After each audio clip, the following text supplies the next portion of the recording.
find more creative ways to solve the problem, which I think art essentially is. It's a solution to a problem, and that, that can vary greatly. I mean, one thing that's especially elusive when I think about art, and something that kind of came to me via some inspiration somewhere else, but it's like some of the most divisive things that we have as discussion points in society are those really elusive three-letter words like war, God, and art. Is there, from your perspective, especially in a time like this where in society we're experiencing all three of those simultaneously in very intense ways, like how are you reconciling what you're experiencing in this world and through society, and even things that we're seeing other folks experience? How much of that shows up in your work, or not even visually, just how much of it shows up in your process and how you speak through your work? Okay, what's you asking?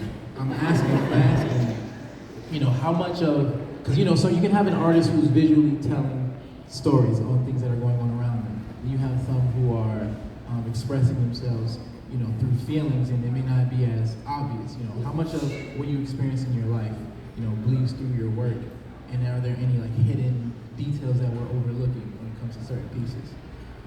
I see. So the art as a personally, like you hear people say this all the time, that art is therapy. And I feel like over time I began to understand what that really means. And I feel like, personally, I don't know how to address the world's problems. It's a lot of problems.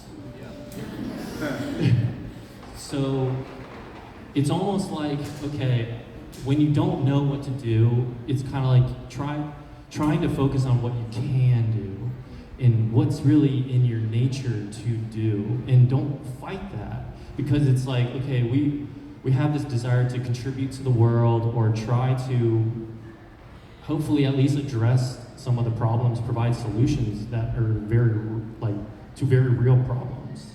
And it's the question of how to do that can be very overwhelming. But I'm finding the more I paint, the more I try to extend myself to do a show or something, go through this process, the more I understand about myself, and then the more that helps me understand other people. And I think providing the solutions for the people around you is it's been a really great place to start first, because we can't speak to the world.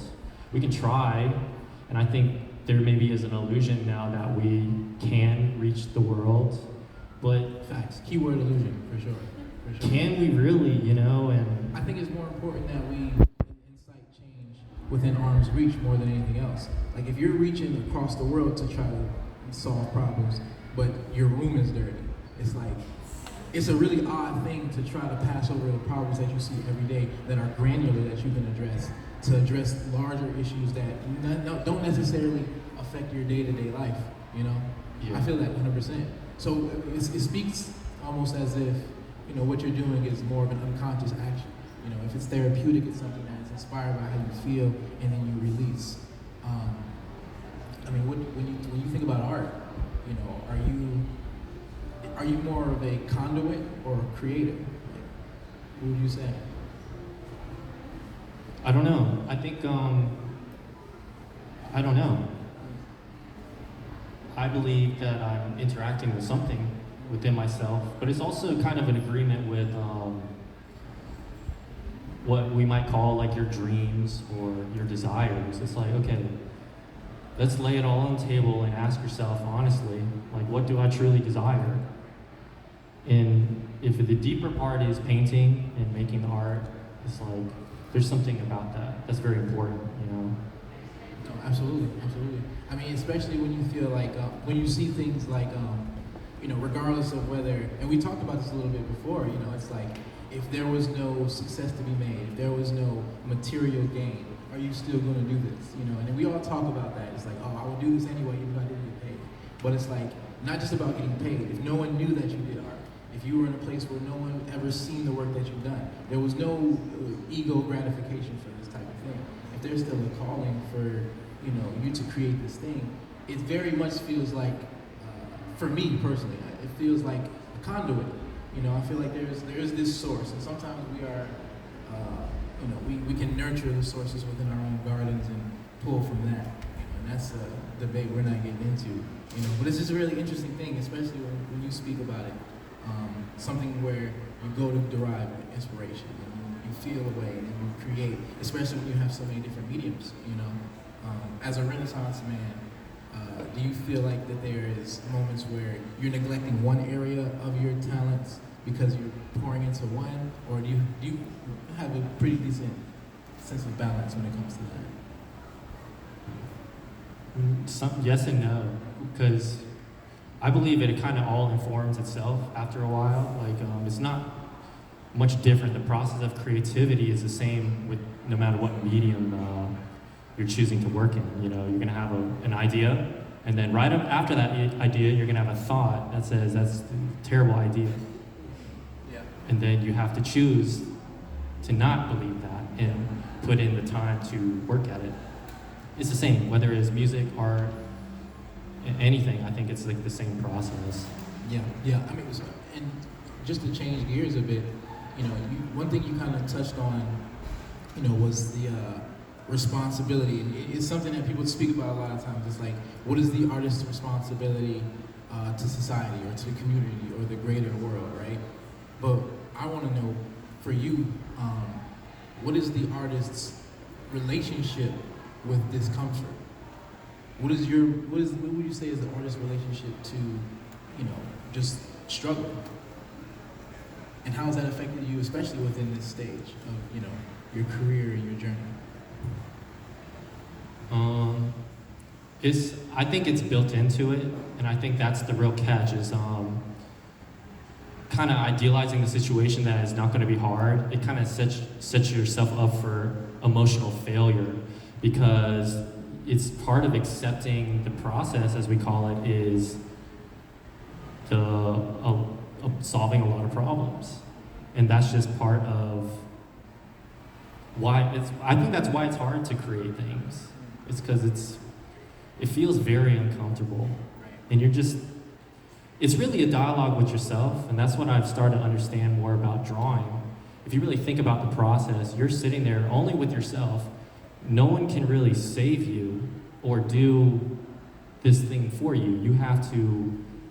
You're talking to yourself, and how you view like yourself kind of plays a big role into your creativity and allowing yourself to move forward or to take risks and make mistakes. Yeah. So absolutely. It's all tied kind of. I remember, you know, my art teacher once told me, you know, art isn't about not making mistakes, but knowing which mistakes to keep. And I think through that experience, you kind of learn to discern. It's like, oh, this is something I can recreate, or maybe I can't recreate it, but it's a beautiful moment that it happened, you know, to start with, you know.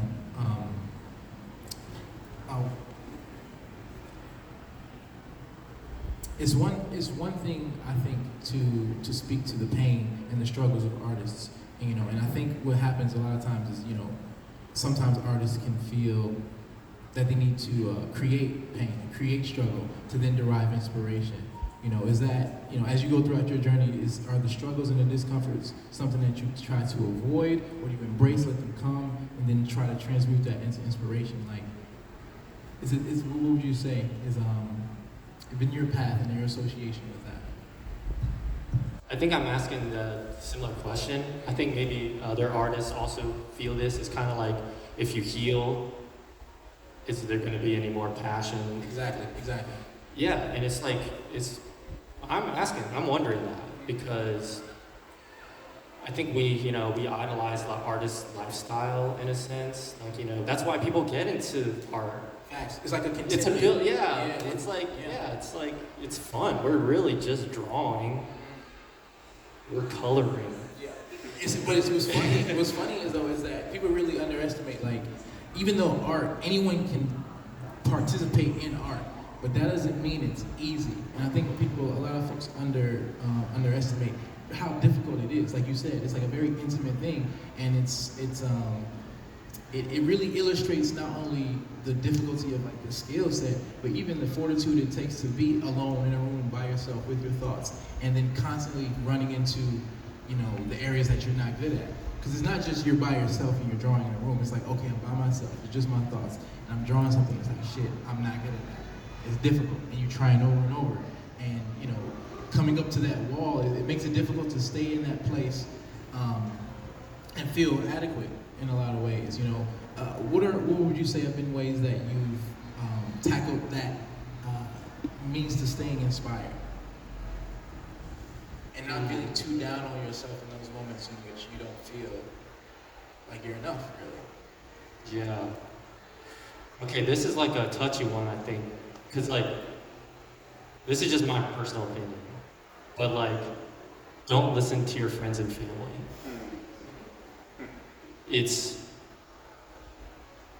Art is subjective, so you're trying to find your voice. If you're an artist or trying to, you know, take a risk out there, it's like, okay, everyone around you is comfortable with who you are, especially the people who've known you for your whole life.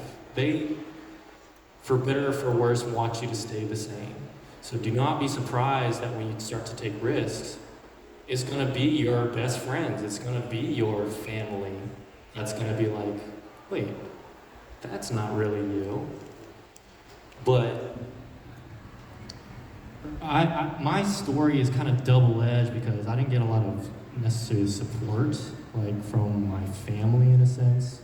So I learned early on, intuitively, to like not listen to my friends that much. But my mentor, Maya, when I came to Atlanta, a very important lesson I feel he shared with me was focus on the people that are spending money with you. And it sounds superficial, but if you really think about it, those are the real people who actually support you. They're going out, they're going to work, they might work a menial job, and it might be a lot for them to spend $50 on a picture of a fish. And to not take that for granted, and to not take the people who are showing up and asking questions and really interested in you. Don't overlook them for, I don't know, trying to win the approval of people who may not be able to see your potential. And yeah, it's not really personal, it's been my experience. Fair, that's fair. Yeah. And especially, one thing I want to ask too is, I've heard a really profound, like, a realization when it came to like that particular situation, right? It's like your friends and your family sometimes, like, they don't see the vision. One, because they're not you. Two, because they're really concerned for your well-being, and they may not immediately see the value in what you're doing, and they're concerned. They want you to be successful, maybe. And then once that success or whatever goals you set out to accomplish starts to, you know, manifest itself, and these people tend to now show support. I think it's important that we don't look at that with resentment and resistance sometimes, because what they're worried about most of the time, and essentially, is just they want to make sure you're okay, you know. And then they weren't sure, and then now that they see that you're doing all right, it's like, okay, we can relax now. Now we can be in support. Have you found it difficult to, I would say, reconnect with those who maybe have doubted you or may not have supported you initially, but who are now starting to become more involved in that way? Like, has it been a difficult relationship to maneuver? Not really, because it's like, you gotta think about it, no one really owes you. But once you do it, it's there. So it's just what it is, you know? It's not like, yeah, once you do it, people come around. That's, yeah, exactly. Once you just do it, yeah, people see it. Oh, yeah. It's pretty cool. People come. Yeah, exactly. I mean, I remember, I'm not a particularly, I guess you say, evangelical type of guy, but sometimes when I'm in a hotel, I'll watch the church channel, and they be snapping, you know. One of the reasons why what they say is so inspiring and why they're able to do what they do is because they do speak from a lot of truth. And I remember this guy, I'm not gonna say his name, but he said something that was just strong, you know, and it reminds me of kind of what you said. When you're in a place of abundance, you have to look around and say, what do I have that wasn't a gift to me? What do I have that wasn't either given to me with resources or an opportunity, or someone gave me the know-how, or someone gave me the actual space to do these things. Once you live in that state, which I think the best virtue you can have is gratitude. Once you live in a place of gratitude, you know, you'll openly accept and be receptive to all forms of support, whether it's sooner or later. You know, what would you say has been the biggest, not the biggest, your favorite lesson in this particular journey, in this particular junction of this journey? What's called out to you when you went to sleep after the opening of this gallery and you're laying in your bed and you're just like, what was that thing that came to mind?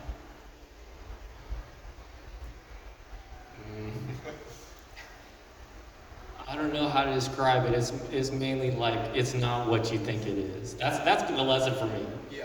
It's like, I don't know. I'm thinking a lot about goals right now, and I'm trying to dig into my roots and trying to understand, you know, why do I want to do all this so bad? And it's like, you do all this stuff and you feel like it's gonna fulfill you or even give you a certain sense of identity. And I'm finding it's like, it's all kind of a cycle back to the same desire for something more, something deeper in life. Like, but this show kind of was a weird, like, double-edged sword, again, because I realize in art, I'm gonna be able to paint anything.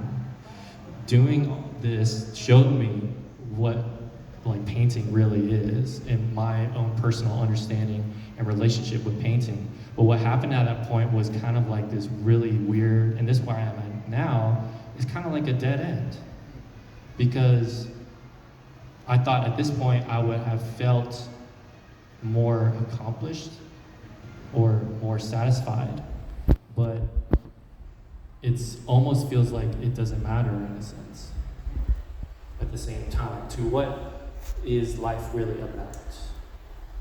I hear that. I mean, that's a. So it wasn't that you didn't have that sigh of relief. It was more of like a, all right. Well, I realize, you know, I can't. You put your mind to something, you can do it. It's so true. But I feel like once you can get there, it opens up the next layer of the questions of life. Exactly. Well, now it's like, okay, so you can do anything. Is it that you will do with your time and your life? It's almost like it put this kind of weight on all of my time, because it's like, wow, I can do a lot with my time. But do you not feel satisfied with what you've done with your time thus far? Yes and no. That's right. That's right. I'd be wasting a lot of time too. Yeah. But that's natural, as you should. You're a machine. You have to give grace for the human element. Yeah. You know. Yeah. Like we're not meant to. We're meant to gather resources. You know, make connections. You know, protect ourselves, feed ourselves, and do it again tomorrow. You know, it's only within like recent human history that we were able to like go. In 30 years, I want to do X, Y, and Z. You know, it's really we're organisms at the end of the day. We're hunter gatherers. You know, and being able to look at your situation and to go, man, these are victories I've accomplished, and I'm happy with that. You know, it's okay. It's okay to be like, I can just sit and relish within, you know, what I've done in this moment. When have you felt most seen as an artist? Can you describe that moment? Most seen, most validated, most victorious. I don't know. I think when people say they have moments at these events, that's really what it is.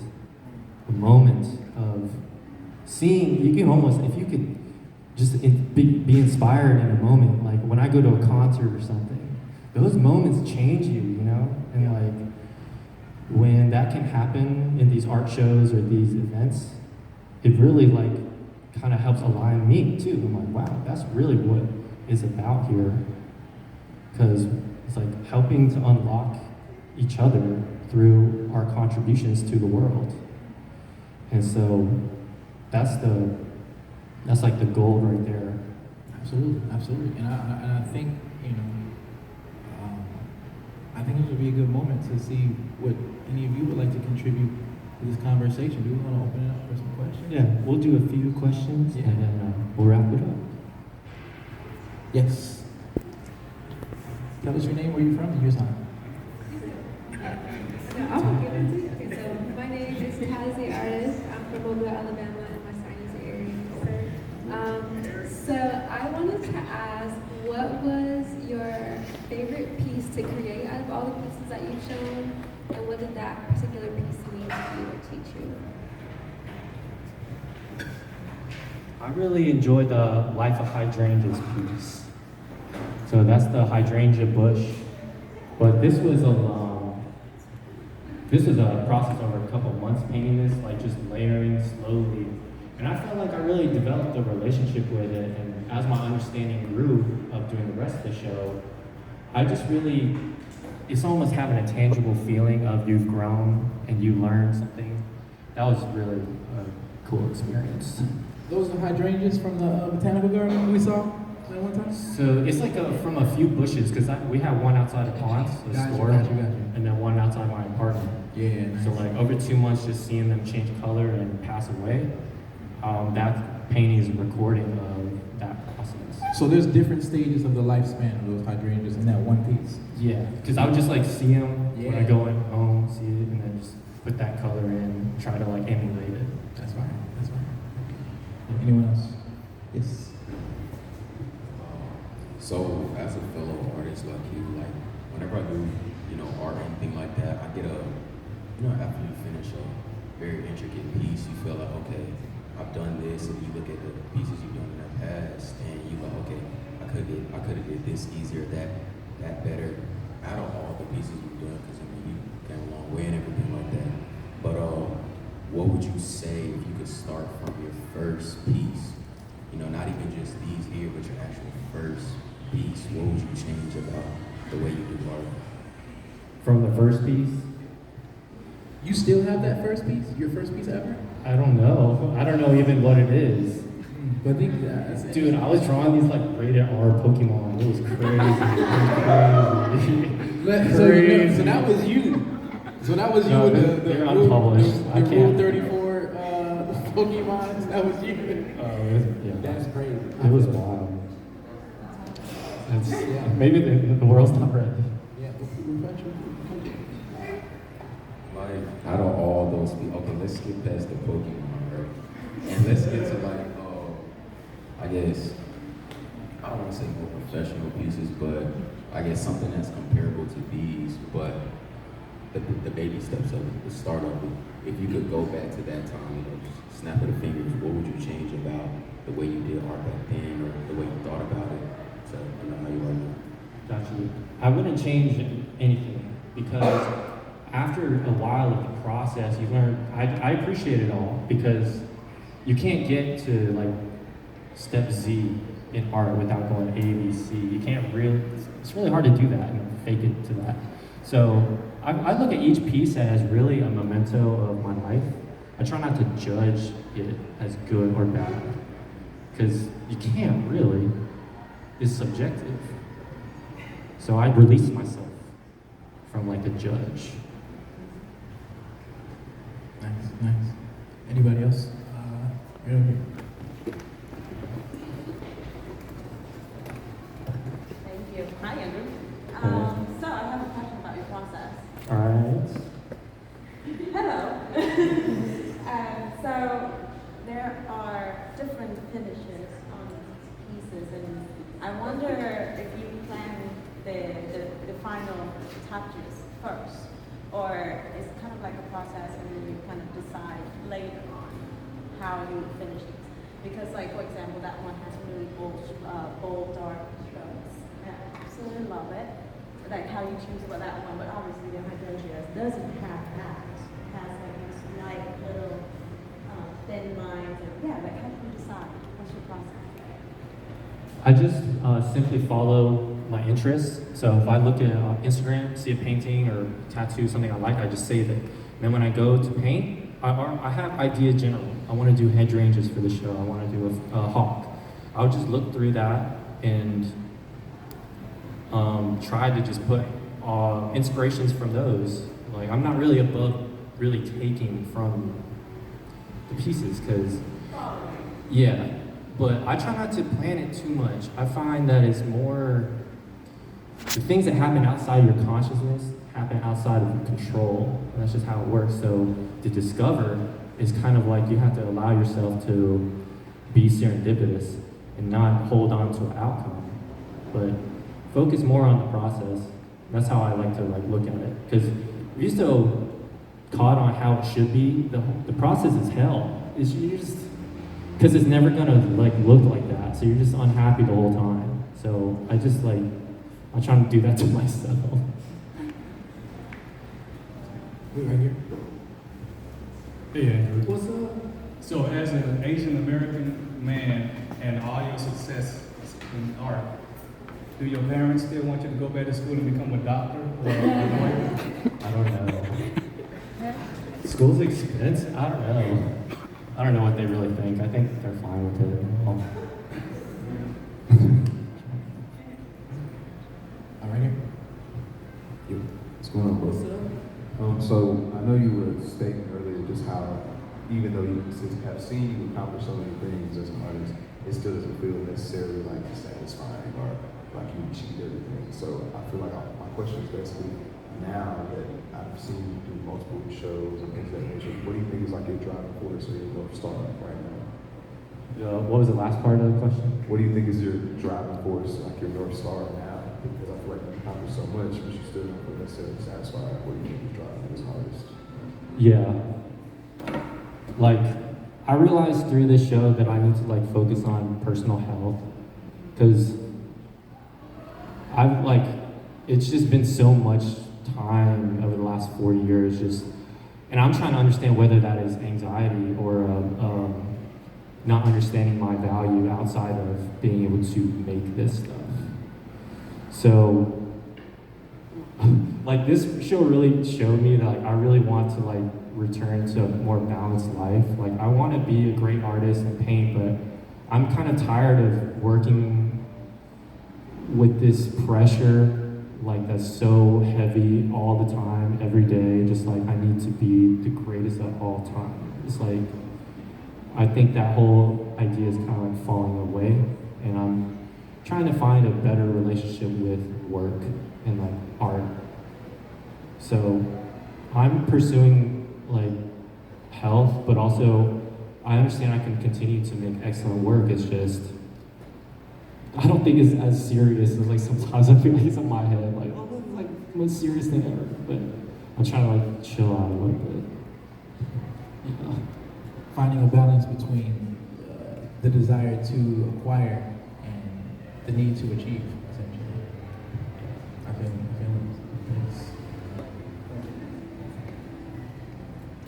Thank you so much for your vulnerability and the rawness and realness in your answers. I feel like a lot of times people get on a stage or when they have something to say, they want it to be cookie cutter and sound perfect, so thank you for your rawness. How would you bring in more play into your artwork? Because I feel I know you talked about the seriousness about it and now balancing the personal health aspects. So what do you think would spark more play in your artwork?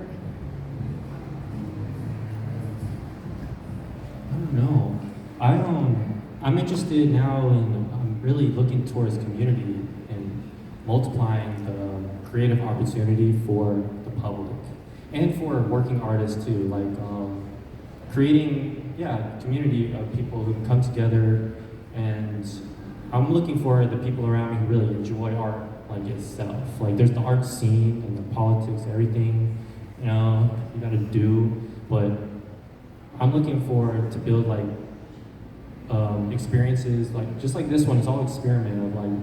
Let's really bring creativity to the forefront. Let's really champion expression, freedom of expression, because I think that's what we really need. People really need that. So I think just bringing more art without necessarily an end product or needing it to be X amount of money. Just trying to separate aspects of art.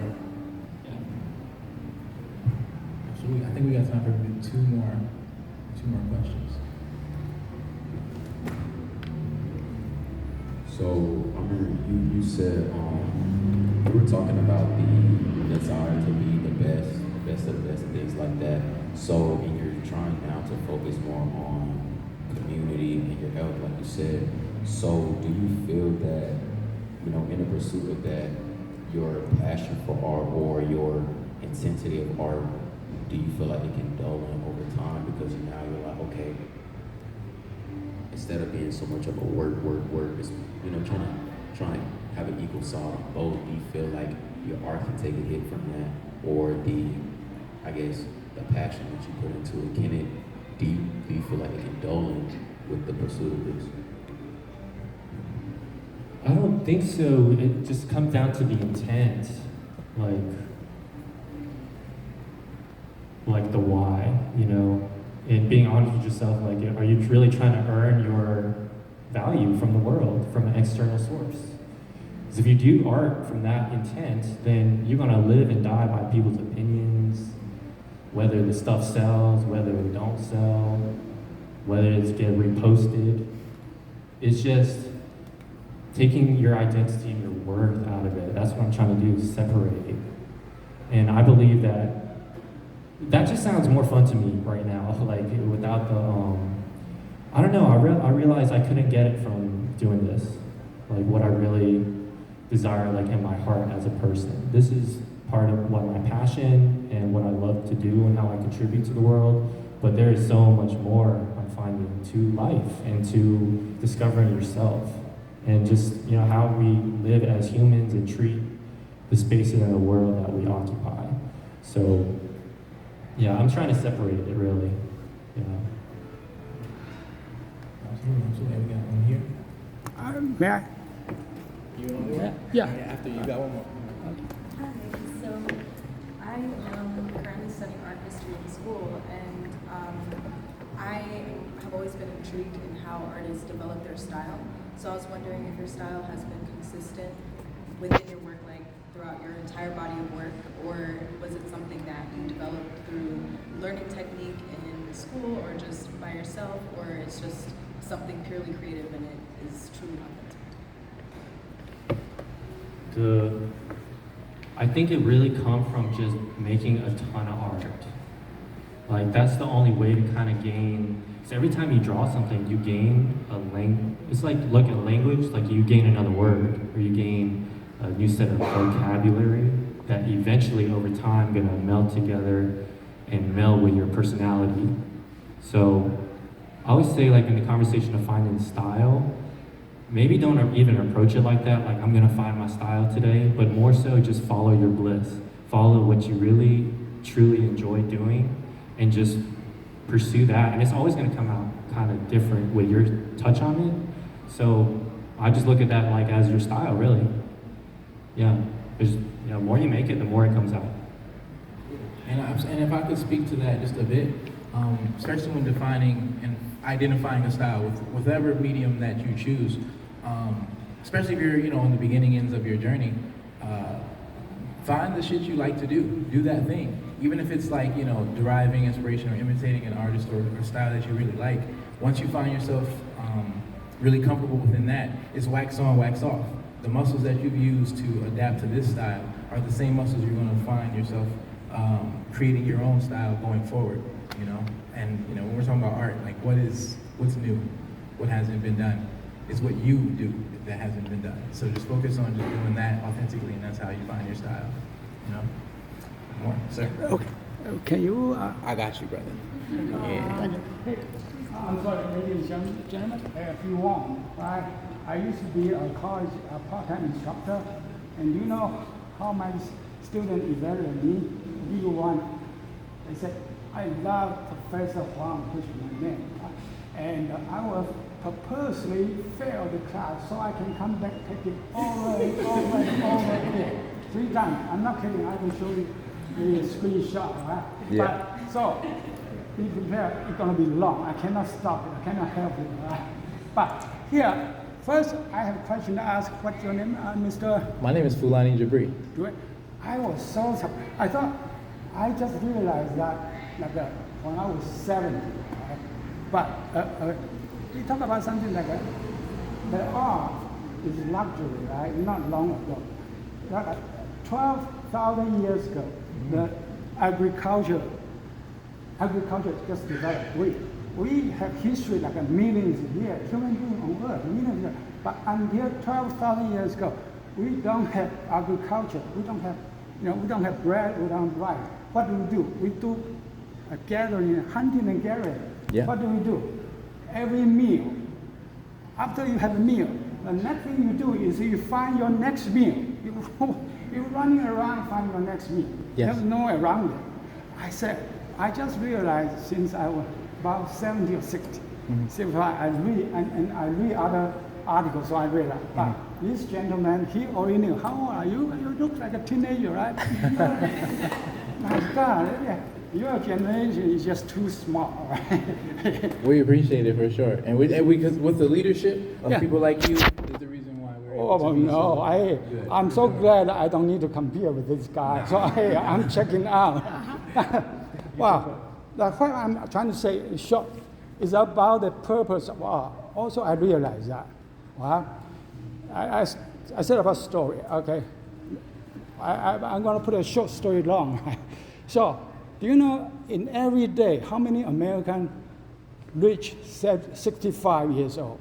10,000 every day.